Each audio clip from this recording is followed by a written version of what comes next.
Hi everybody, this is Jim Egan, head of school at Synapse School with a Friday update. 5 minutes, that's all it is. 5 insights, 5 domains, let's go. Number 1, something that I'm thinking about. I've been thinking a lot about innovation, what that means to us at Synapse, but also what that might mean outside of Synapse. We're doing things a little differently here, certainly around teaching and learning. And what we mean by innovation is that we are approaching teaching, approaching learning with iteration in mind, first and foremost, and we're teaching kids to solve problems in novel ways with others. That means with other students and with teachers, and to think about things differently in order to come to a conclusion or a solution. That doesn't mean we're using tech like AI or what have you. We do, but that's more of an invention. And by the way, things can be, you can have an invention that's also an innovation, but what we do, we're really focusing on the teaching and learning, solving problems, iterating, coming to conclusions in new and novel ways, particularly in social groups. That means both with students and with adults. Okay, number 2, shout out. I want to shout out Lenna. Lenna is our 7 and 8 language arts teacher here. She came to us last year. She possesses equanimity. She is kind. She is considerate. She is a sage. She loves books. She loves reading. She loves literature. She understands what kids also need once they leave Synapse and go off to high school. So she is just a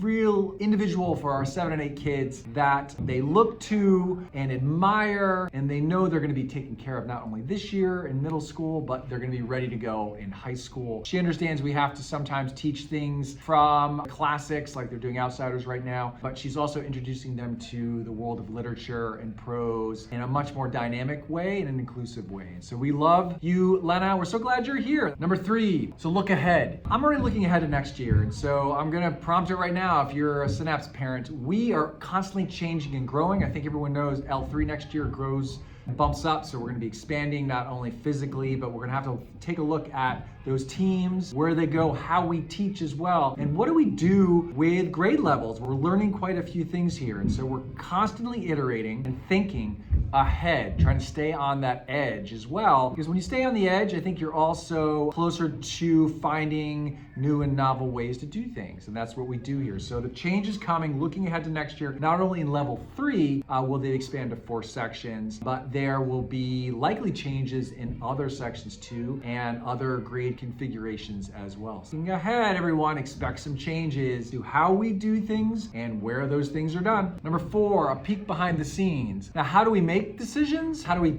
come to conclusions? Here at Synapse, it's not a consensus model. It's actually a little bit different. We are taking feedback from all places and people, and we're gathering that feedback over time, and it's welcome. However, we decide on a decider, and once we make that decision, who is the person making the decision about curriculum, or where we're going to move our classroom, or what we're going to do with the project. Once that decision is made, we get behind that person, and that's it. So it's not a consensus model, not always democratic actually, but it allows us to move fast, iterate, make changes. We're all about innovation, and I think this has helped us really grow fast and get things done along the way. It allows us to take some risks and to iterate and to support that person who is the decider. And number 5, just because kids, every day, they surprise us here. I think they surprise parents, they surprise anyone who works with kids knows this. They will say and do things. So today, I was in my office having a meeting, talking to Ben about math and life and all kinds of things that have to do with Synapse. And Lyra, L2 student, came by and said, "Hey, I missed you out front. You're supposed to be in the parking lot," where I am almost every morning. And she said, "You probably need to get outside and do your job."